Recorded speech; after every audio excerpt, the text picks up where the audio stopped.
Reactor online. Sensors online. Weapons online. All systems nominal. Good morning, Mechwarriors and Fellow Gamers. It is Commander Hollow. Welcome back to another series from Commander Hollow's Mech Bay. So today we're going to be working on a different different set of forces, the Death Commandos from the Capellean Confederation. What I have here, I have two completed units of Warhammer and a Cataphract, which I've already done here, just to give you guys an idea of what we're going to be aiming for this, to round out this this lance. So you can see what we've done here. We've got some reflective stuff, some glaze that I used in the cockpit, and I put that over top of some of the neon reactive paint that we like to use for those.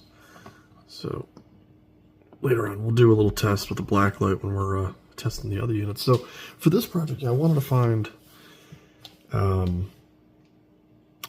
unit that really fit, and I haven't really played the Capellean Confederation.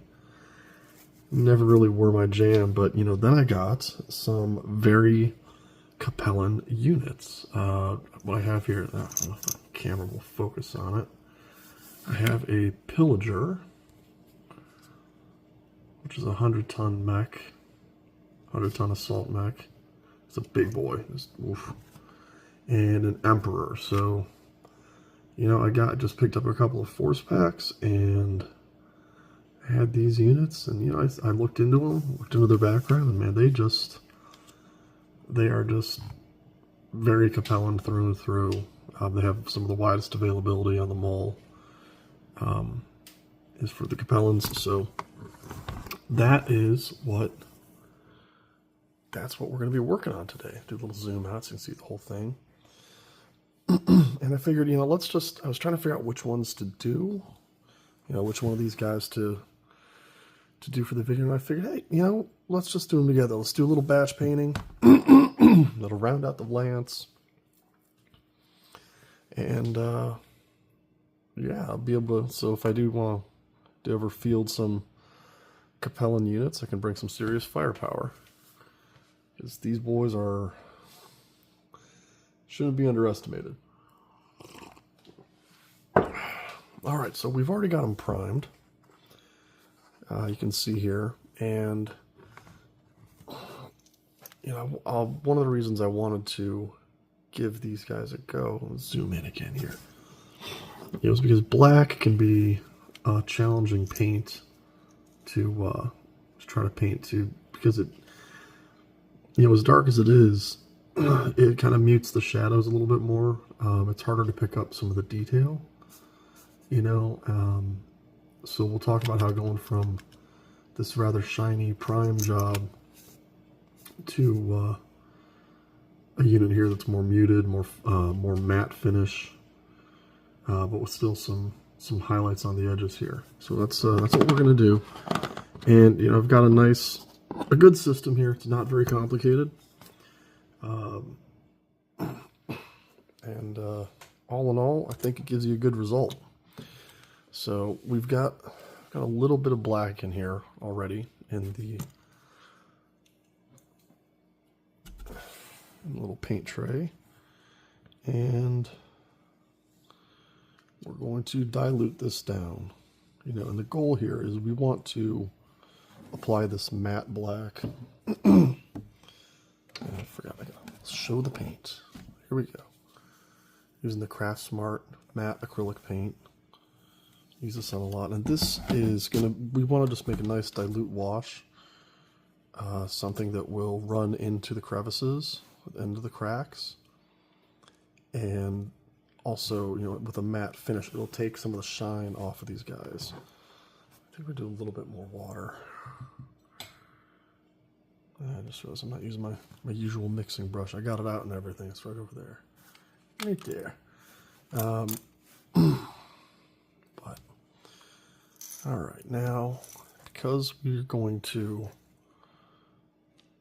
ultimately we are trying to accomplish some shadows here, so we're just going to turn this guy upside down. And just make sure we get a good amount of this evenly coated all over the unit.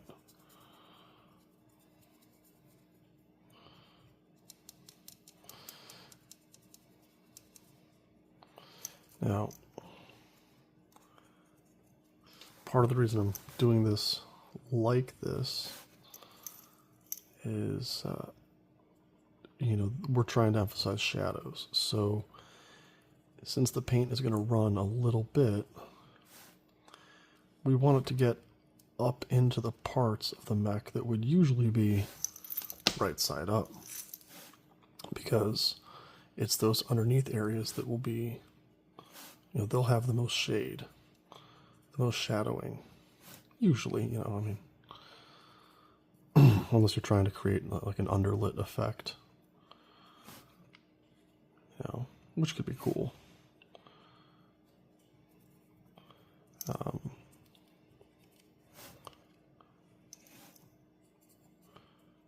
But by turning it upside down, obviously, it helps to pull the fluid, the paint in this more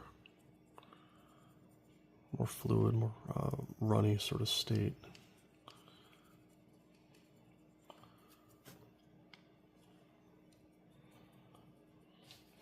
Now, I can say when I was doing this with these other units here, I started doing this with my my usual mixing brush, because you can just load it up on that thing, and so I'm going to town, just going to town, just trying to knock it out, in a bit of a rush. Ended up splashing paint all over the back side here. I don't think I hit any of the units that are sitting out, but well, that's part of the nice thing about having a backsplash with the box. Better to get it in your own paint booth than all over the table.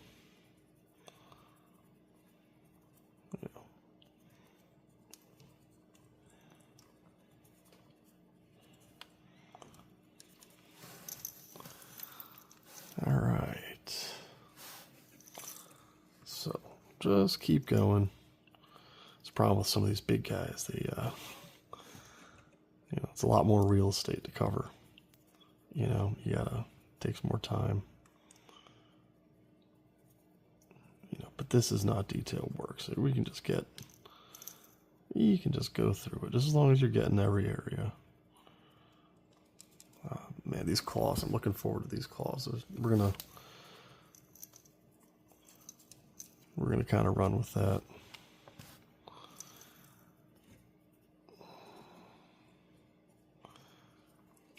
So when thinking about Death Commandos,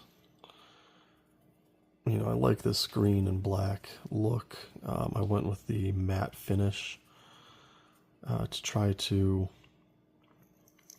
emphasize the fact that they're an elite unit and known for subterfuge and sneaking up, taking enemies without being seen. It just feels kind of appropriate to have them, not reflective, even though we're talking about a 12-meter tall machine that's 100 tons. I mean, you're gonna feel it before you even see it. You boom, boom. I don't know what kind of stealth they're gonna be able to accomplish. I suppose you could probably make it, I don't know, go quietly. I guess, maybe. I wonder what the piloting skill check is or piloting skill roll is for doing tippy toes. Your 100-ton mech tiptoes around the building. The enemy will never see him coming. Anyways.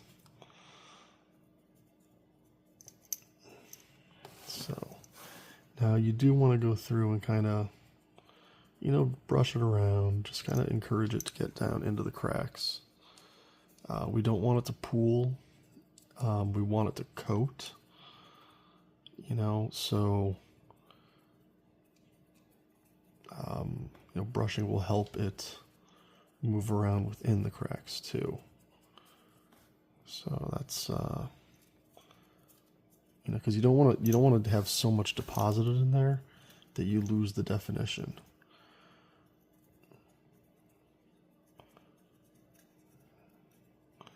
But with when you dilute the paint down like this, it there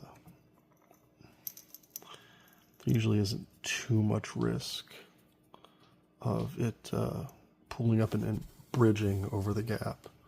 Bridging in the sense that it eliminates the void, and then you lose the definition. And then your unit just looks like a lump of plastic. All right.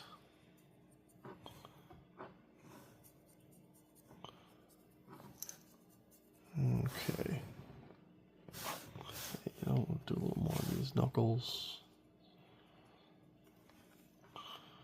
I don't think I did any detail on this hand. Okay.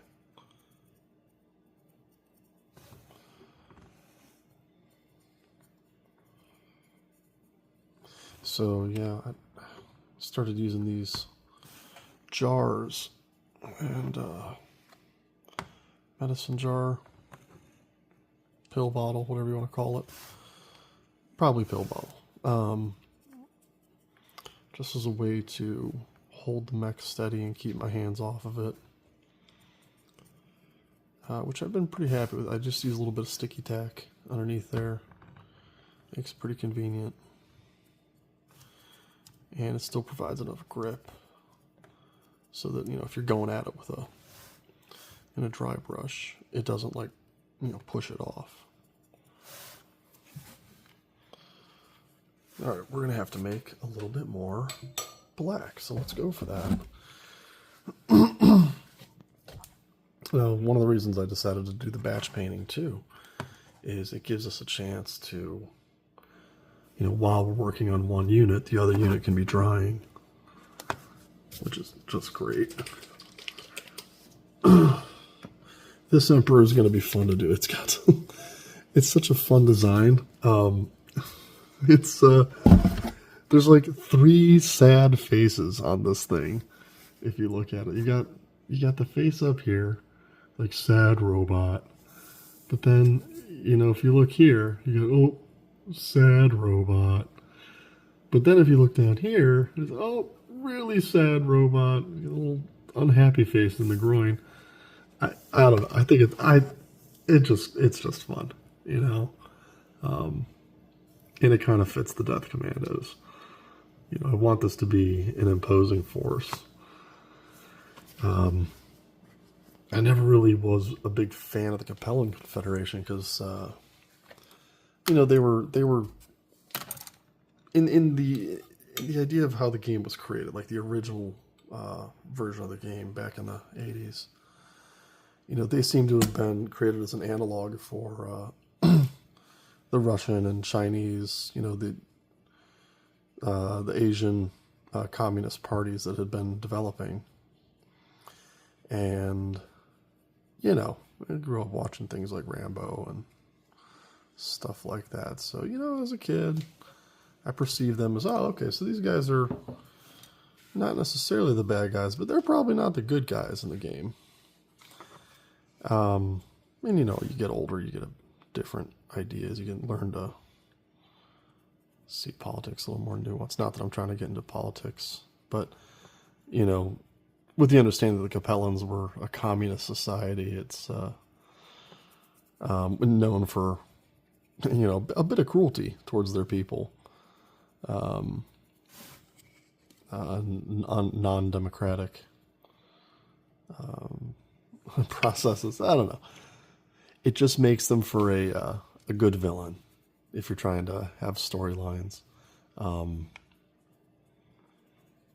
So I figure, well, I've I'm gonna paint some Capellans, they're gonna be, possibly for an Op 4, and I want them to be menacing. Let's go with some badasses. Let's get some Death Commandos. Let's just run with it. But I think when the clans were introduced, I think they were really kind of meant to be the villains, at least during the invasion era. In the sense that they created this incentive to make all the successor states unite against a new common foe. And so in a way, the clans managed to unite the Inner Sphere again, when they invaded in their attempt to take over and thus thereby unite the Inner Sphere. Of course, it all fell apart again because plot reasons and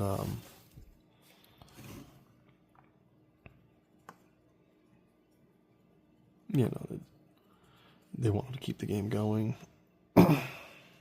keep telling the stories. So, but in that sense, I think for a brief while there was the idea of the Inner Sphere working together and collaborating together. And I think, at that time, suddenly, the differences between the Inner Sphere states didn't seem to be as polarizing, maybe. Maybe that's the right way to put it. I don't know. It's early. Very early in the morning. Okay. Yeah, so the Emperor is also a beefy boy, just like the Pillager, weighing in around 90 tons. And sporting some big guns with that, which is great.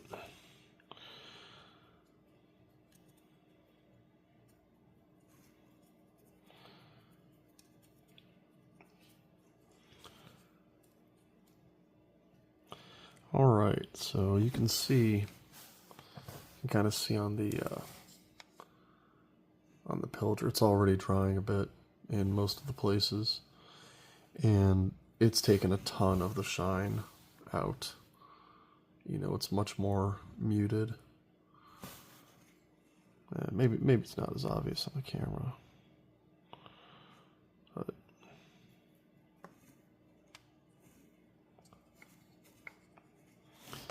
now this Emperor, he was primed at. It was a different session than when I did the Pillager. It didn't seem to have as much shine to it. And, I don't know. I'm very curious what might have caused that. If it was overspraying, going too heavy on the primer. If it was a ventilation issue.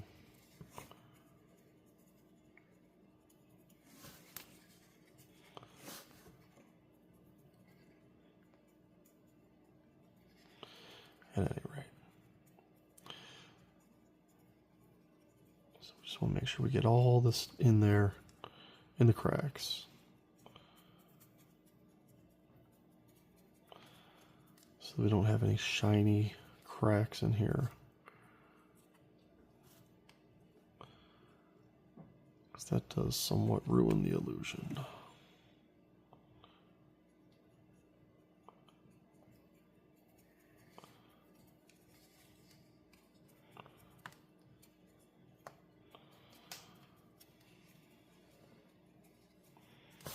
Okay. Yeah, I will say this about the Capellans. They do have some very interesting technology. I believe that stealth armor came from them, which I think is it adds an interesting element to the game.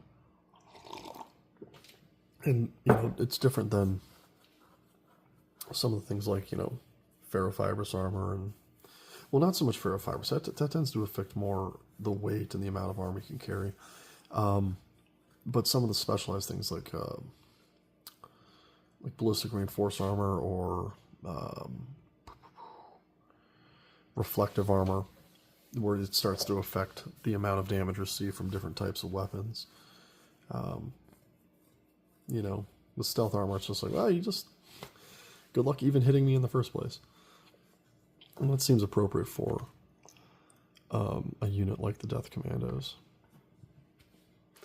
So we're going to let this guy dry a little bit more, and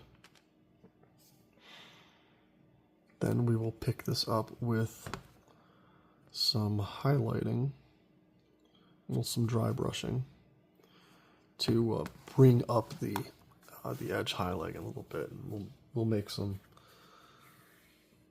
some special paint to do that. So, all right, we'll just take a break till then. Okay, welcome back. Looks like the Pillager is nice and dry. And the Emperor, I see a little bit of shine still in the ankle here, but that'll be okay. We can still work with that. So, right, let's move on to getting that nice dry brush edge. So you can see we're already getting closer in comparison here to that more matte finish that we had. You still see a little bit of shine in there, but we're gonna be doing more to that. So next we want to be able to emphasize the edges here to bring out that the definition of the miniature. But we also want to remember we're working with black, so we don't want to go too light with the edge highlighting here. So what we'll do, we're going to mix up some dark gray and some matte black, matte acrylic paint, and we will create a very dark, a little bit of gray there, and okay. We're going to start with this, and let's see how it looks when we get it mixed up.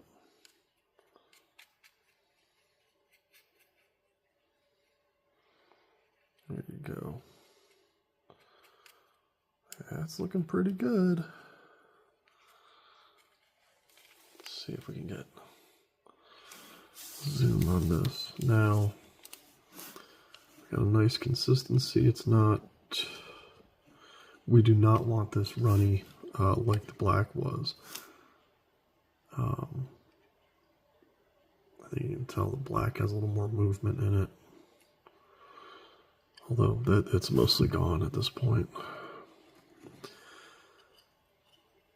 So, and maybe that's just a light playing trick. Anyways, so we've got this to a nice consistency. We've got the gray.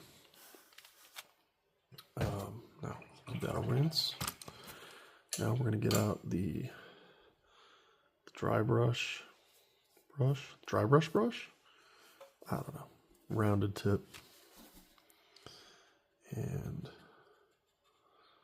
put a little bit on there, wipe off the excess. Really don't want to carry a lot on the brush, and I just dunked it back in there. All right.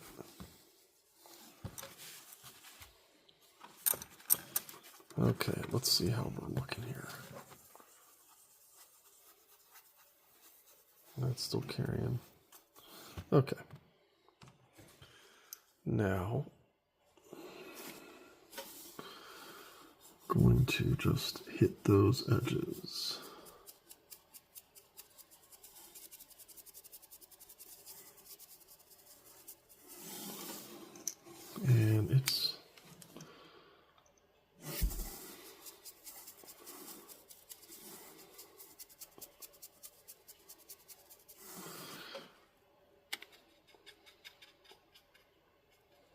Okay, load the brush again.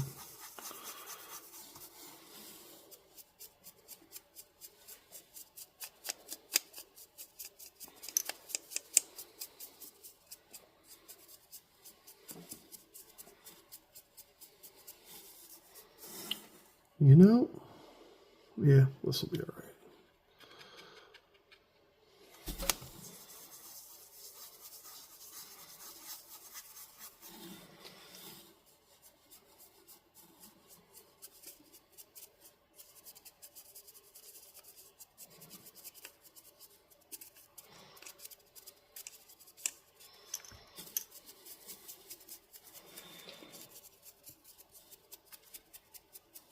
Yeah, you see, actually I think the camera caught that really well. This little spot there, I don't know if you want to back it up and rewatch it, but this little spot was pretty much invisible till we started hitting it with the dry brush.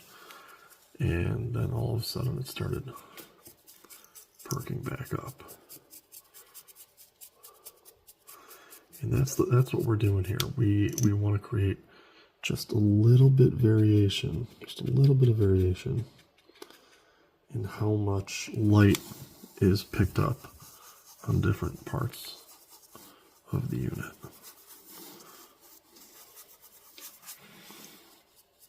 To give the sense of the edge.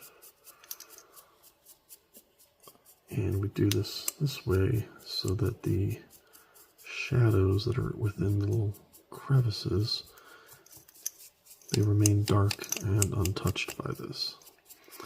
But like the edges of these edges here on top of the lower leg part, those edges will really grab a lot of the light. And by working our way down, it's consistent with how light will fall on the mech for an overhead light. Usually like a sun or a star or a spotlight. Alright, you can see. So you can see there's a little bit more light on the unit now.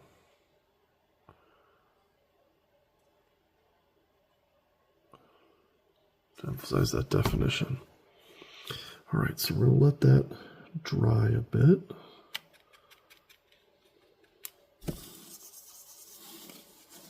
I'm going to move on to this sad robot.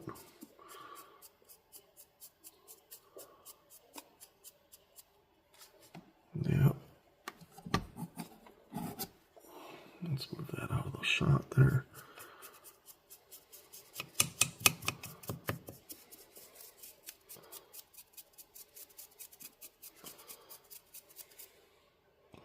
Yeah, that's already picking up some more detail. You know, I think these two units are going to make excellent teammates. You know, because for one, they're both big boys, so you know they're going to be moving about the same speed. And for two, I think the weapons complement each other very well. You know, the Pillager has two gauze rifles mounted in its chest, each side torso, one in each side torso, and that's those with that I believe 15 points if I recall. I mean that just is designed to punch holes in armor. Just get right to exposing interior sections. So line that Pillager up first, have him start punching holes in units, and then the Emperor follows up and with the two LBX cannons, LBX 10s I believe. With those 10 separate rounds, it's a great crit seeking weapon. It'll anything that's been exposed, strong chance it's going to hit that internal section and be rolling for some crit damage. Make sure we get these So I think they'll work well together.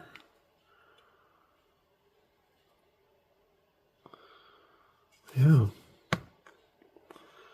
right, let's back that up.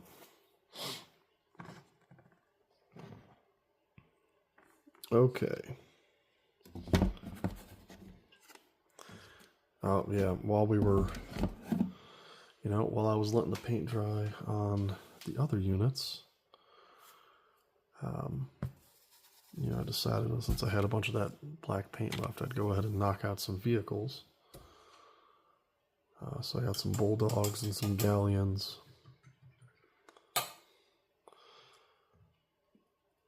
Right now, just chilling, waiting for more paint. But I think they're still wet, so. Alrighty.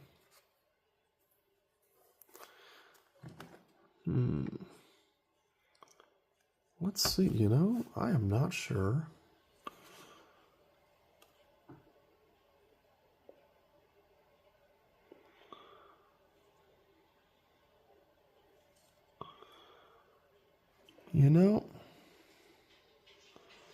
I think I want a little more definition.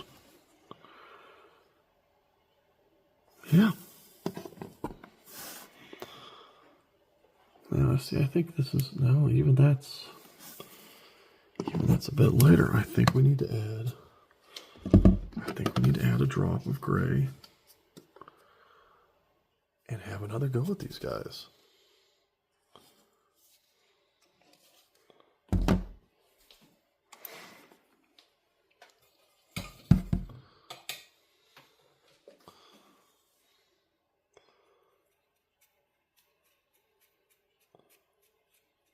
Yeah, so we're going to lighten this up a bit.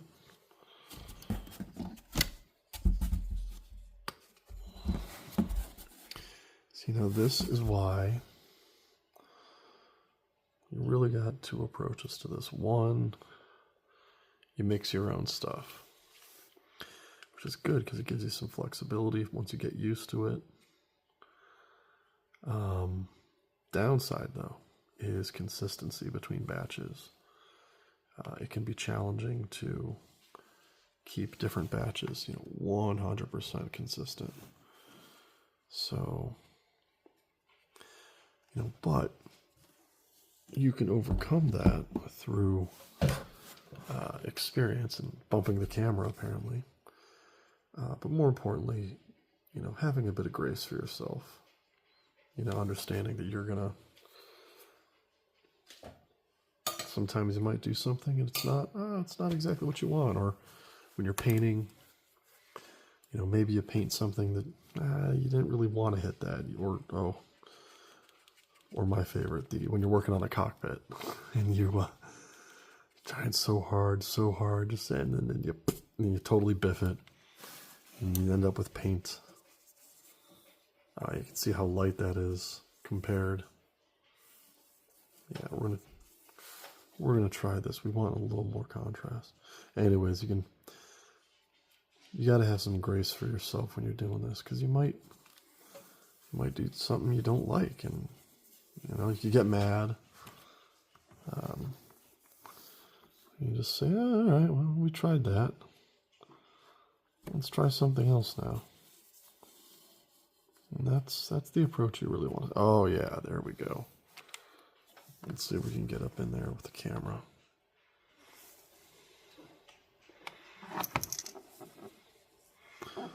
Yeah, you can see right away we're a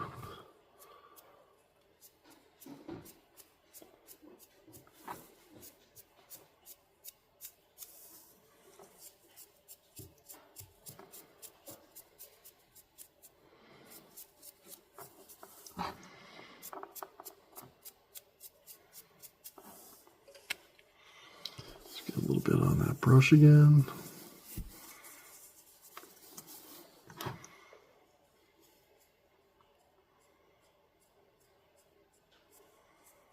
We're just going very gently right now. Just barely touching the edges.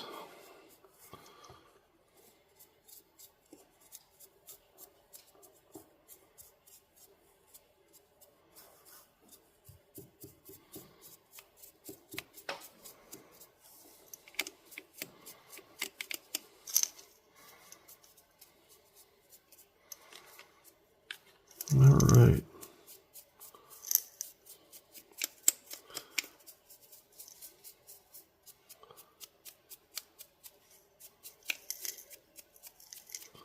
I think that's something I like about painting. Is that, you know, you do it for yourself. Do it for yourself so you enjoy it and you end up having a unit you like, that you want to play.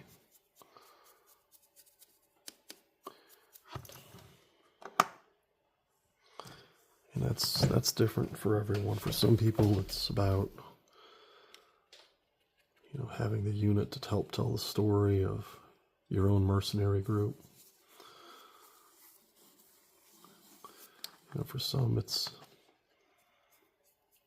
perfectly hitting that paint job on camo specs or something, to really feel like you're part of, your forces are part of the whatever inner sphere house or clan you happen to be fielding.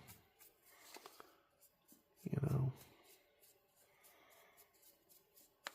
spending time painting the unit with intention, you know, really thinking about what you want to do, making it your own, making it something you like. It's nice, it's fun. There we go, there we go. Let's make sure we get that sad face. We're going to get all those details for the sad robot.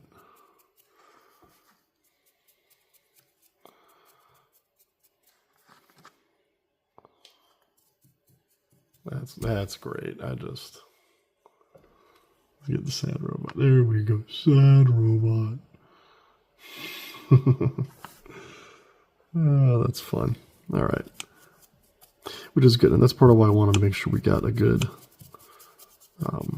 some good contrast for this dry brush, because I really want to emphasize these features.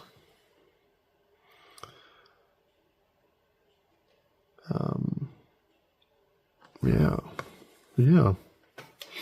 Let's zoom out again. Okay. All right. I'm not sure how I feel about these jars. They seem to help. It's nice to get a good grip, but man, it's hard to get a good angle on the camera. All right.